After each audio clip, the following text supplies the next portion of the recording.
Thank you, Pedro. And new at 6, it started with a simple question. What do restaurants do with leftover crayons? That's what entrepreneur Bryan Ware wanted to know. Then he not only found the answer to that question, he changed it. Our AJ Cotto joining us live now with how he did that. AJ? Well, Evan, we have all seen crayons like this, maybe in your kid's bedroom or in a restaurant. Well, Ware found 60 million of these were just being tossed out a year. So he decided to start collecting them. He repurposed them and gave them to kids who need them most. One kid's trash. How do we take it from a used crayon over here, Another's treasure, or into new boxes of crayons?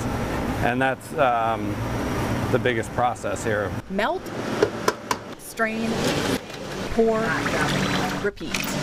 We can make about 8,000 to 10,000 crayons per day.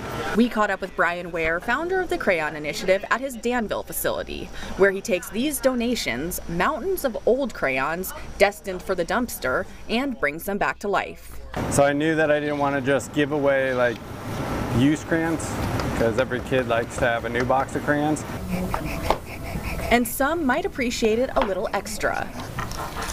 That's because sometimes something as simple as a crayon can be a little more. It helps them focus on other things besides what they're here for. A piece of art with some peace of mind, and a brighter day for kids who need it most. I always draw with my tongue sticking out. Kids like Hector, sidelined by stomach pain, but not completely confined to these walls. I can't really describe it, but it's this place I always drive to. It's the country.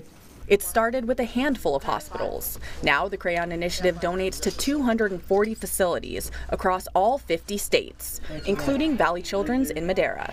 When their mind is off of their pain and they're engaged in something else, it kind of helps the healing process. Offering a little normalcy when life is anything but. It's an overwhelming situation, both for the kids, the family, everything about it, dealing with all the beeping of equipment and medications and needle shots and all that other stuff, that it gives them that freedom to escape from it. That's the reason why I like drawing. You get to do anything you want.